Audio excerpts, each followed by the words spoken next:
Você já reparou que tem gente que vive cercada de dinheiro, mesmo sem ter um salário absurdo, e tem gente que ganha bem e o dinheiro escorre pelos dedos como areia? Eu passei a maior parte da minha vida adulta achando que isso era sorte, ou que essas pessoas tinham nascido em outra realidade, com outras portas abertas. Hoje eu sei que não é sorte, e não é berço. É outra coisa, bem mais simples e bem mais incômoda de admitir. O dinheiro reconhece um tipo de pessoa antes mesmo dela perceber. E não é o tipo mais esperto, nem o mais estudado, nem o que trabalha mais horas. É um tipo específico de comportamento, de postura, de jeito de pensar, que faz com que as oportunidades, as informações, as pessoas certas e, no fim, o próprio dinheiro, comecem a se mover na direção dessa pessoa, em vez de passarem direto por ela. Eu vou te contar como eu descobri isso, porque não foi numa palestra, não foi lendo nada bonito, foi numa noite específica, sentado na minha cozinha com uma calculadora na mão e uma sensação de vergonha que eu não esperava sentir. E lá no final, eu vou te contar exatamente qual pergunta eu comecei a fazer para mim mesmo, todos os dias, antes de qualquer decisão envolvendo dinheiro, e que foi essa pergunta, não um curso, não uma planilha, não um investimento miraculoso, que começou a virar o jogo para mim. Uma pergunta de 7 palavras que na época eu achei até boba. Hoje eu sei que ela é a linha que separa quem o dinheiro evita de quem o dinheiro procura. Mas antes de chegar lá, eu preciso te mostrar o tamanho do abismo entre essas duas pessoas, porque por fora elas parecem quase iguais. As duas trabalham. As duas têm contas. As duas de vez em quando ficam sem dinheiro no fim do mês. A diferença não está no extrato. Está em outro lugar, bem mais profundo. E é exatamente esse lugar que eu vou abrir com você agora. Eu lembro perfeitamente da época em que eu media meu progresso financeiro pelo que eu tinha conseguido comprar. Carro novo, televisão maior, roupa de marca, jantar em lugar caro no fim de semana. Cada uma dessas coisas era para mim uma prova de que eu estava indo bem. E eu estava indo bem, no sentido de que eu trabalhava, recebia e o dinheiro entrava. O problema é que ele entrava e em menos de 30 dias ele já tinha ido embora de novo. E eu não conseguia explicar exatamente para onde. Eu sabia que tinha trabalhado o mês inteiro. Eu sabia que tinha recebido um valor que alguns anos antes eu teria achado uma fortuna. E ainda assim, no dia 28 eu estava de olho no calendário, fazendo conta de quantos dias faltavam para cair o salário, igual eu fazia quando ganhava muito menos. Isso me incomodava, mas de um jeito que eu não conseguia nomear. Eu achava que o problema era o valor. Eu preciso ganhar mais.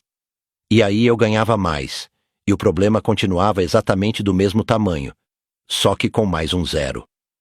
Foi precisando de muito tempo para eu entender que o problema nunca foi quanto entrava. O problema era o que eu fazia com o que entrava, e mais do que isso, era quem eu era enquanto fazia isso. Porque existe um tipo de pessoa que quando o dinheiro chega pergunta: o que eu posso comprar com isso agora? E existe outro tipo de pessoa que pergunta: o que esse dinheiro pode fazer por mim depois? E essas duas perguntas, sozinhas, já desenham 2 futuros completamente diferentes, mesmo que as duas pessoas ganhem exatamente o mesmo valor no mesmo mês. O que eu mais via ao meu redor, e o que eu mesmo vivia, era um tipo de relação com o dinheiro baseada em alívio. Você trabalha a semana inteira, fica esgotado, com o corpo cansado e a cabeça cheia. E quando o dinheiro cai, ele se transforma quase automaticamente numa recompensa por ter sobrevivido. Um jantar, uma roupa, um aparelho novo, uma viagem de fim de semana. Não tem nada de errado em se presentear, isso não é o ponto. O ponto é que quando isso se torna o destino padrão de praticamente todo o dinheiro que entra, você está, sem perceber, treinando o seu dinheiro para fazer uma única coisa: desaparecer. E aqui está a primeira virada que eu preciso te mostrar, porque ela parece pequena, mas ela muda tudo. O dinheiro não tem memória boa nem memória ruim com ninguém. Ele não está procurando alguém no sentido místico. O que existe, na prática, é que certas pessoas criam com o tempo um ambiente onde o dinheiro que entra tende a ficar, a se multiplicar ou a abrir portas para mais dinheiro entrar. E outras pessoas criam um ambiente onde o dinheiro que entra tende a sair, sem deixar rastro, sem deixar ferramenta, sem deixar nada além da lembrança de um momento bom. Quando eu falo que o dinheiro procura um tipo de pessoa, é isso que eu quero dizer. Ele se acumula onde existe um ambiente que sabe recebê-lo. E esse ambiente não é a sua conta bancária, é a sua cabeça. Eu vou te dar um exemplo bem simples do meu dia a dia de antes. Eu ganhava um dinheiro extra, um bico, uma comissão maior, alguma coisa fora do normal. A primeira coisa que vinha na minha cabeça era: ótimo, agora eu posso trocar aquele celular. Ou, agora eu posso dar entrada naquela TV. Eu nunca, em nenhuma dessas vezes, parei para pensar: esse dinheiro que caiu aqui sem eu esperar, será que ele não pode virar a primeira pedra de alguma coisa que me dê dinheiro de volta? Essa pergunta nem existia no meu vocabulário. E não porque eu fosse burro, ou porque eu não me importasse com o futuro. Era porque ninguém nunca tinha me mostrado que essa pergunta existia. O caminho que eu conhecia era trabalhar, receber, gastar, repetir. E dentro desse caminho, por mais que eu me esforçasse, eu sempre ia estar correndo atrás. Porque o dinheiro nunca ficava tempo suficiente comigo para fazer alguma coisa além de pagar o que já tinha sido gasto antes mesmo dele chegar. Agora eu quero te mostrar o outro lado dessa moeda, porque ele é mais sutil do que parece. Tem gente que você olha e pensa: essa pessoa não ganha tanto assim. Como ela consegue ter aquilo, fazer aquilo, viver assim? E a resposta, na maioria das vezes, não é que ela ganha escondido um salário enorme. A resposta é que, há algum tempo, ela mudou o destino padrão do dinheiro que passa pelas mãos dela. Não de tudo, não de um jeito radical, mas de uma fração. Uma fração pequena, às vezes ridiculamente pequena, que em vez de ir para o consumo imediato, vai para alguma coisa que devolve. Pode ser uma reserva que gera algum rendimento. Pode ser uma pequena estrutura que produz uma renda extra todo mês. Pode ser um conhecimento que mais para frente vai se transformar em uma fonte de dinheiro nova. O que importa não é o tamanho dessa fração. O que importa é que ela existe e que com o tempo ela cresce, enquanto na vida da outra pessoa essa fração simplesmente nunca existiu. E é aqui que eu preciso ser bem honesto com você, porque é a parte que ninguém gosta de ouvir, e que eu mesmo levei anos para engolir. A diferença entre essas duas pessoas não está na sorte, não está na herança, não está, na maioria dos casos, nem mesmo na inteligência. Está numa decisão repetida, pequena, quase invisível, tomada centenas de vezes ao longo de anos. E é exatamente por ser pequena e repetida que ela é tão poderosa e também tão fácil de ignorar. Ninguém sente o peso de uma decisão de R$ 80, mas quando você soma R$ 80 por mês, durante 10 anos, indo para o lado errado ou para o lado certo, a diferença entre essas duas direções não é de R$ 80, é de uma vida inteira. Eu sei que até aqui pode parecer que eu estou falando economize mais, e eu preciso parar isso agora, porque não é isso. Economizar sozinho não muda o tipo de pessoa que você é com o dinheiro. Eu conheci gente que economizava muito, vivia apertada, se privava de tudo, e ainda assim continuava do lado de quem o dinheiro evita. Porque economizar sem direção é só um jeito mais lento de gastar. O dinheiro guardado numa gaveta, numa conta que não faz nada, ou numa poupança que só acompanha a inflação de longe, ainda está, na prática, esperando para ser gasto algum dia. Ele não está trabalhando. Ele está só esperando. A diferença real não está em guardar ou gastar. Está em para onde o dinheiro vai depois que ele chega até você, e se esse destino devolve alguma coisa ou não. E o que eu fui aprendendo, na prática do jeito mais difícil, é que o tipo de pessoa que o dinheiro procura é aquele que em algum momento parou de fazer todo o dinheiro entrar e sair pela mesma porta, e começou a abrir uma segunda porta, só para a entrada, uma porta que nunca existiu antes, e que, no começo, É tão pequena que parece inútil, e eu vou te mostrar lá no final como eu abri a minha. E qual foi a conta que eu fiz numa noite, que me fez entender que do jeito que eu vivia até então, eu nunca ia conseguir nem fechar essa segunda porta, porque ela nem existia. Mas antes disso, eu preciso te mostrar mais uma camada, porque essa é a que realmente dói, e é a que está por trás de quase tudo que eu acabei de te contar. Tem uma frase que eu ouvia muito quando era mais jovem, e que eu repeti para mim mesmo durante anos, sem nem perceber o estrago que ela fazia. A frase era simples: dinheiro não é tudo. E olha, isso é verdade. Dinheiro não é tudo mesmo. Mas o problema não é a frase em si. O problema é o que ela vira quando você a usa para justificar nunca prestar atenção em como o dinheiro funciona. Dinheiro não é tudo. Virou, na minha cabeça, uma desculpa para eu nunca olhar de verdade para o meu extrato, nunca entender para onde meu dinheiro estava indo, nunca questionar uma compra, nunca aprender como funciona um investimento, um financiamento, um contrato. Porque, afinal, dinheiro não é tudo. Então por que se preocupar tanto com ele? E enquanto eu vivia assim, displicente, tratando o assunto dinheiro como algo chato, como algo que as pessoas ricas é que precisam entender, eu não. O dinheiro continuava passando pela minha vida do mesmo jeito de sempre. Entrando por uma porta e saindo pela mesma porta, sem nunca encontrar ninguém em casa que soubesse o que fazer com ele. E aqui está uma coisa que eu preciso que você escute com atenção. O dinheiro não espera. Ele não fica girando no ar esperando você decidir o que fazer com ele. Se você não decide, alguém decide por você.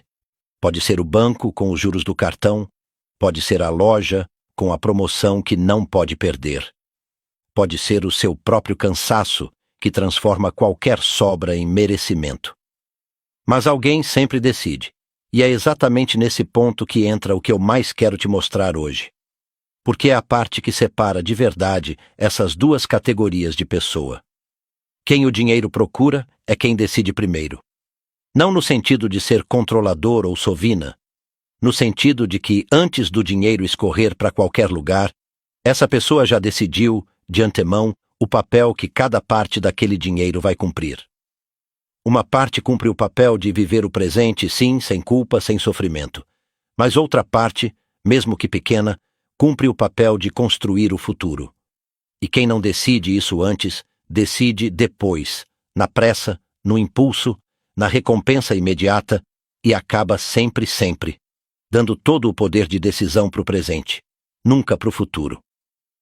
Eu queria muito ter aprendido isso mais cedo, mas a verdade é que eu só comecei a entender depois de viver alguns anos numa situação que, de fora, parecia ótima. Eu tinha conseguido uma posição melhor no trabalho. Meu salário tinha subido de um jeito que, alguns anos antes, eu teria considerado um sonho. E mesmo assim, eu continuava com a sensação de aperto.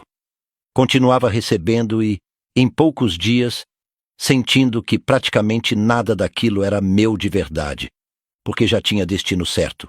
Contas, parcelas, compromissos que eu mesmo tinha criado, achando que estava evoluindo.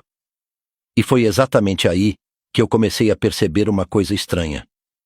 Quanto mais eu ganhava, mais coisas eu tinha para pagar. Não porque alguém estava me forçando, mas porque, sem perceber, cada aumento que eu recebia era imediatamente absorvido por um novo padrão de vida. Um carro um pouco melhor, um bairro um pouco mais caro, um plano um pouco mais completo. E o resultado é que, em termos de sobra real no fim do mês, eu não estava muito diferente de anos atrás. Só que agora, com muito mais coisas dependendo daquele salário entrar todo mês, sem falhar. Esse é um dos momentos mais importantes que eu quero te entregar hoje, porque ele é silencioso. Ele não tem um dia exato. Ele acontece devagar, sem aviso. E é por isso que tanta gente, mesmo ganhando bem mais do que ganhava há 5 ou 10 anos, continua se sentindo exatamente tão apertada quanto antes, ou até mais. Porque o crescimento da renda, sozinho, sem uma decisão consciente sobre para onde aquele crescimento vai, simplesmente alimenta um padrão de vida que cresce na mesma velocidade, ou mais rápido ainda. E aí o dinheiro nunca te alcança. Você está sempre correndo atrás dele, mesmo ganhando mais a cada ano. E antes de eu te mostrar como eu comecei a sair disso, eu preciso te contar uma coisa que aconteceu comigo. Um detalhe pequeno, quase bobo, que foi o que primeiro acendeu uma luz de alerta na minha cabeça. E é sobre esse detalhe, e sobre o que veio depois dele, que eu vou te falar mais pra frente. Porque foi a partir dali que eu comecei a olhar para o dinheiro de um jeito completamente diferente. E foi também o ponto em que eu entendi, na prática, a diferença entre ser dono do dinheiro que passa pela sua mão e ser só uma estação de passagem dele. Tem uma palavra que durante muito tempo eu associei automaticamente a coisa boa: estabilidade. Emprego estável, salário estável, vida estável. E eu não estou aqui para te dizer que estabilidade é ruim, porque não é. O problema não está na estabilidade em si. Está em onde ela coloca a sua atenção. Quando você organiza toda a sua vida financeira em torno de uma única fonte, um salário, um contrato, um emprego, você, sem perceber, está colocando todo o seu poder de decisão financeira nas mãos de outra pessoa ou de outra empresa. E quem decide quando esse dinheiro entra, quanto entra e até quando ele continua entrando, não é você.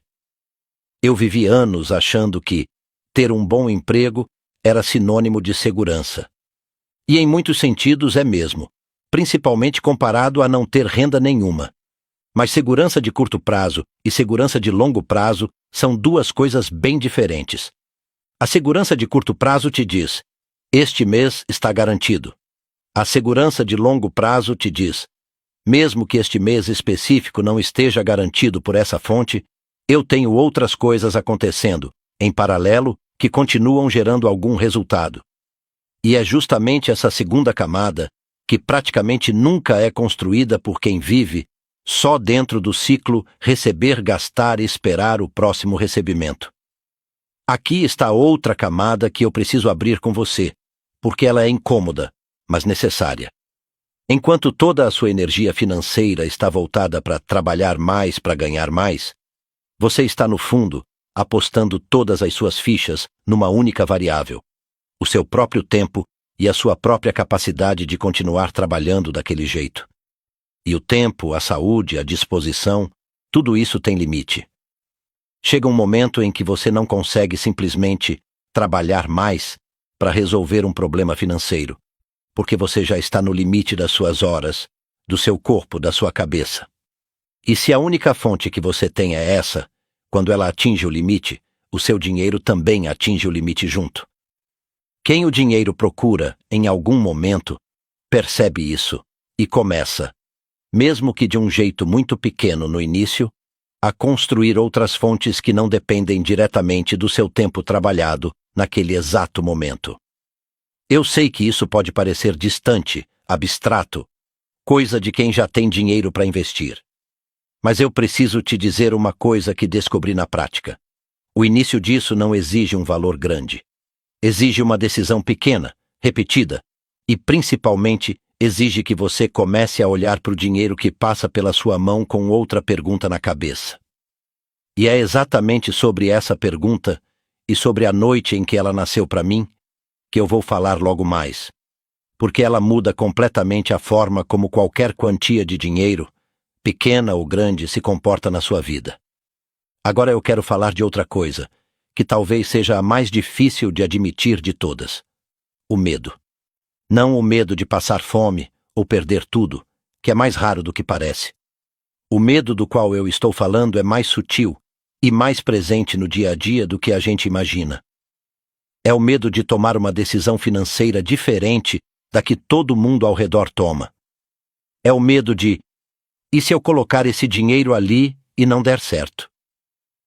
É o medo de parecer que você está se arriscando, enquanto todo mundo ao seu redor parece estar no seguro, fazendo a mesma coisa que sempre fez. Eu vivi exatamente isso. Cada vez que eu pensava em fazer algo diferente com uma parte do meu dinheiro, guardar de um jeito que eu não conhecia bem, testar alguma coisa pequena que pudesse gerar uma renda extra, aprender sobre algo que eu nunca tinha estudado, uma voz na minha cabeça aparecia dizendo: e se der errado? Você vai perder esse dinheiro que custou tanto para ganhar. E essa voz, sozinha, era suficiente para eu desistir antes de tentar. E aí o dinheiro ia para o caminho que eu já conhecia, o caminho do consumo. Porque pelo menos esse eu sabia exatamente o que ia acontecer. Ele ia embora. Mas pelo menos eu sabia onde. E é aqui que está uma das coisas mais cruéis dessa história toda.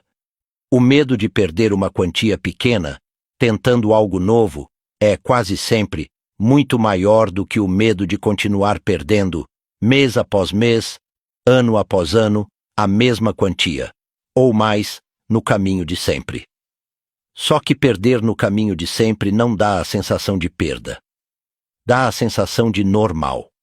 E perder tentando algo novo dá a sensação de fracasso. Por isso a gente escolhe, sem perceber, a perda que não parece perda, em vez da perda que parece, mas que, na verdade, vem com uma chance de virar ganho.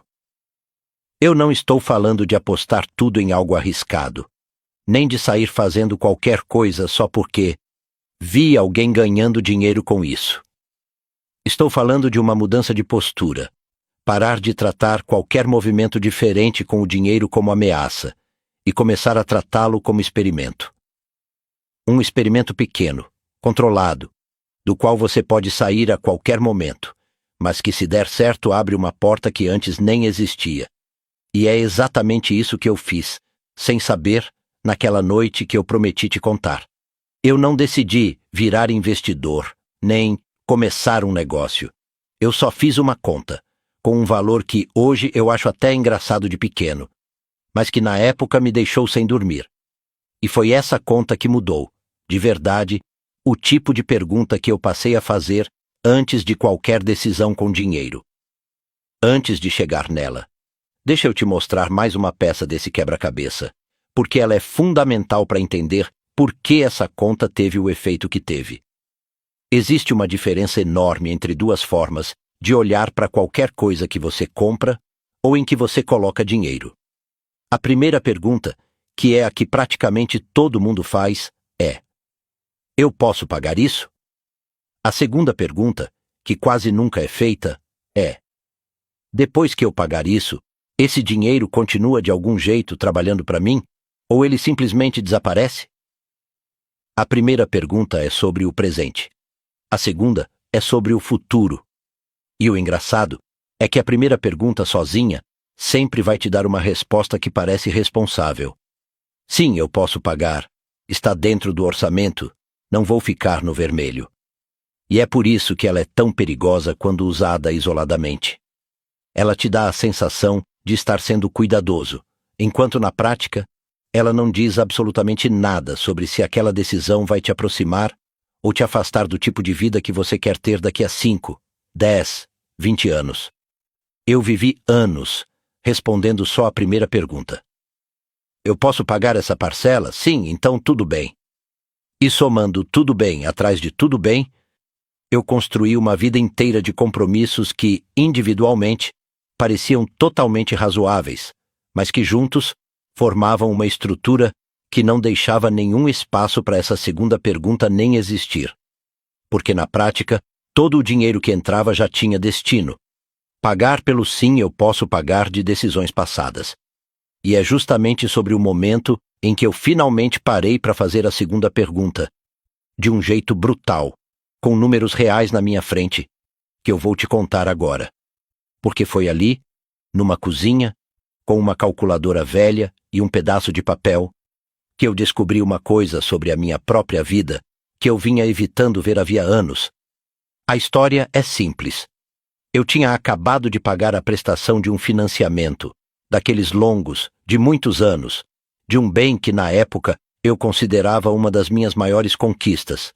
E sem nenhum motivo especial naquela noite, eu resolvi somar tudo.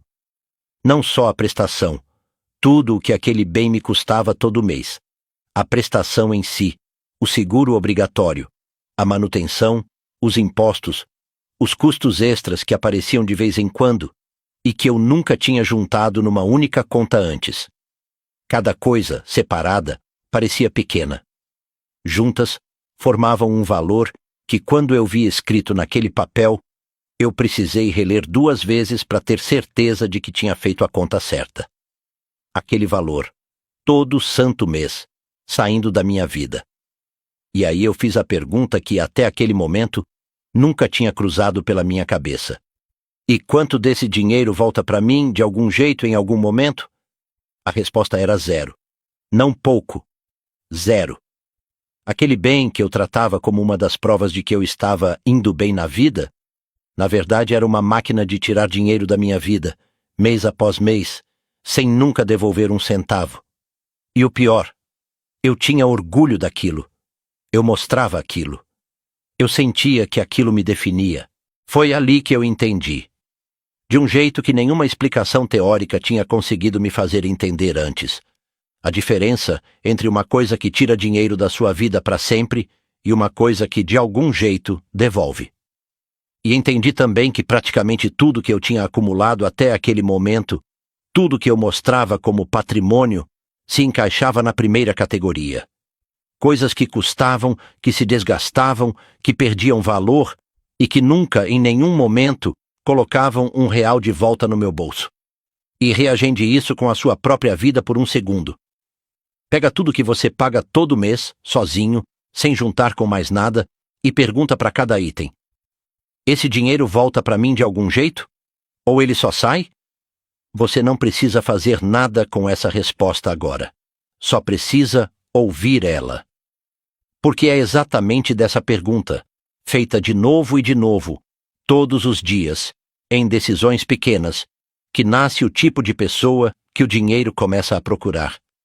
Mas antes de eu te mostrar como essa pergunta virou um hábito que mudou a direção do meu dinheiro, eu preciso te mostrar mais um ângulo, porque sem ele, essa pergunta sozinha não é suficiente. Esse ângulo é o tempo. Não o tempo no sentido de horas trabalhadas, mas o tempo no sentido de paciência com o próprio dinheiro. Uma das coisas que mais separa as 2 categorias de pessoas que eu venho descrevendo é a relação que cada uma tem com resultados que não aparecem na hora. Quem está acostumado a viver no ciclo receber-gastar tem naturalmente uma expectativa de retorno imediato para tudo. Você gasta, e o retorno, o prazer, a sensação, o status, vem na hora ou em poucos dias. Isso treina o cérebro a esperar que tudo funcione assim. Quando essa mesma pessoa tenta fazer algo diferente, guardar uma parte para algo que vai render no futuro, aprender uma habilidade que só vai gerar dinheiro mais para frente, montar algo pequeno que demora meses para dar qualquer resultado visível. A ausência de retorno imediato é interpretada como não está funcionando, e a pessoa desiste. Não porque a estratégia estava errada, mas porque a expectativa de tempo estava completamente desalinhada com a realidade. Eu mesmo já desisti de coisas assim. Comecei a guardar uma quantia pequena, todo mês, num lugar que rendia um pouco mais do que a poupança comum. Depois de alguns meses, olhei o valor. Vi que ele tinha crescido muito pouco, praticamente nada visível no dia a dia, e pensei: isso não está fazendo diferença nenhuma. É melhor eu usar esse dinheiro agora para algo que eu realmente queira. E usei. E claro, alguns anos depois, olhando para trás, eu percebi que se eu tivesse continuado, mesmo sem sentir nada acontecendo no curto prazo, aquele valor teria se tornado outra coisa completamente diferente. Pequeno ainda, talvez, mas diferente. E, principalmente, eu teria criado o hábito, e o hábito vale mais do que o valor em si. Porque é isso que poucas pessoas entendem. O que separa quem o dinheiro procura de quem o dinheiro evita não é, na maioria dos casos, um golpe de sorte, uma decisão genial, um investimento perfeito feito na hora certa. É a soma de centenas de decisões pequenas, na direção certa, sustentadas durante um tempo longo o suficiente para que o efeito comece a aparecer. E durante a maior parte desse tempo, nada parece estar acontecendo. É exatamente nesse nada parece estar acontecendo que a maioria desiste, e é exatamente atravessar esse período que separa as 2 categorias. Agora eu quero trazer outra peça para esse quebra-cabeça, e essa é sobre identidade mesmo, sobre como você se vê, porque é isso que, no fim das contas, decide se você consegue manter essas pequenas decisões por tempo suficiente ou não. Durante muito tempo, eu me via como alguém que trabalha para ganhar dinheiro. Ponto final. Esse era o meu papel no mundo, na minha cabeça. Eu sou alguém que troca tempo e esforço por uma quantia todo mês, e é com essa quantia que eu vivo. Dentro dessa identidade, qualquer coisa que não fosse trabalhar mais ou receber mais, parecia fora do meu alcance, fora do meu papel. Quando eu comecei mesmo timidamente a separar uma parte para algo que pudesse gerar algum retorno, eu me senti por um tempo como um impostor. Como se eu estivesse fazendo algo que não era para mim, que era coisa de gente rica, de gente que entende de dinheiro. E essa sensação, sozinha, quase me fez voltar atrás várias vezes. Porque é muito mais confortável continuar sendo o que você já é do que se sentir, mesmo que por um breve momento, alguém que ainda não sabe totalmente o que está fazendo. O que de fato funcionou para mim foi o oposto.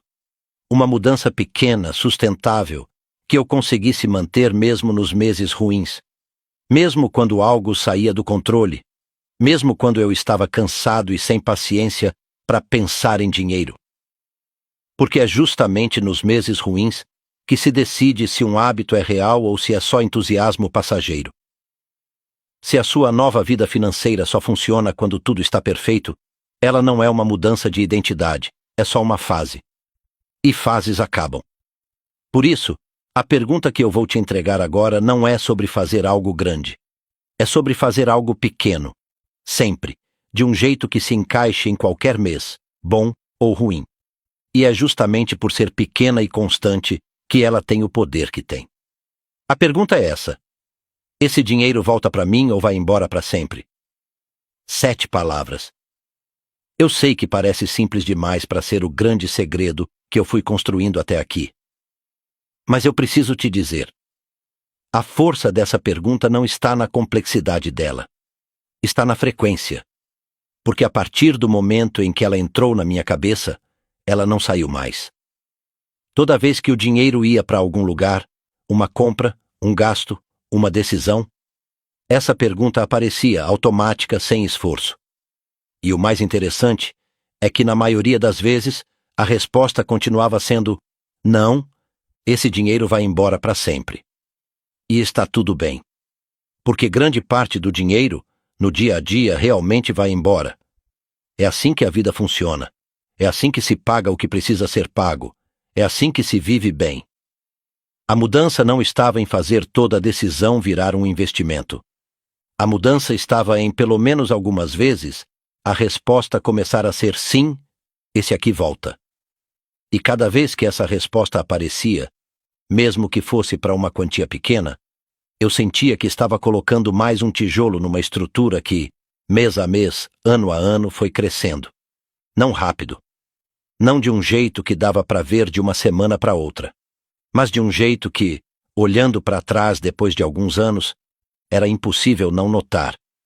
E aqui está o bônus que eu prometi, o ângulo que ninguém costuma falar quando se trata desse assunto. Essa pergunta, esse dinheiro volta para mim ou vai embora para sempre? Não muda só o destino do seu dinheiro. Ela muda a forma como você é visto pelas pessoas ao redor. E isso, por mais estranho que pareça, também afeta para que lado o dinheiro tende a ir na sua vida. Quando você começa a tomar decisões pensando no que volta, você naturalmente começa a fazer perguntas diferentes sobre as oportunidades que aparecem. Você presta atenção em coisas que antes passavam batido. Você conversa de um jeito diferente sobre dinheiro, não porque você quer passar uma imagem, mas porque, de fato, você está pensando diferente. E pessoas que pensam em retorno, em construção, em decisões que se sustentam no tempo, tendem a atrair, ao seu redor, outras pessoas e outras oportunidades que também pensam assim. Não é mágica. É consequência. Oportunidade de negócio, indicação, parceria, conhecimento. Tudo isso circula muito mais entre pessoas que demonstram, na prática, que sabem o que fazer quando o dinheiro chega até elas. E demonstrar isso não é sobre aparência. É sobre as pequenas decisões invisíveis que com o tempo se tornam visíveis nos resultados. Eu não vivo hoje numa realidade radicalmente diferente da que eu vivia naquela noite na cozinha. Eu ainda trabalho. Eu ainda tenho contas. Eu ainda de vez em quando fico tentado a gastar em algo que eu sei que não volta. A diferença é que hoje, quando isso acontece, é uma escolha consciente, feita com os olhos abertos, e não o piloto automático de sempre. E, paralelamente a isso, existe uma parte da minha vida financeira que não depende mais só de mim apertar o despertador toda manhã. Ela existe, ela cresce, devagar, em segundo plano, porque um dia eu fiz uma pergunta simples, na hora certa, e nunca mais parei de fazer. Se tem uma coisa que eu queria que ficasse com você depois disso tudo, não é uma fórmula, não é um número, não é um produto. É essa pergunta. Leva ela com você na próxima vez que o dinheiro chegar na sua mão, de qualquer jeito, em qualquer valor. Porque a resposta que você der, hoje, vai estar te esperando, multiplicada, lá na frente, para te ajudar ou para te cobrar.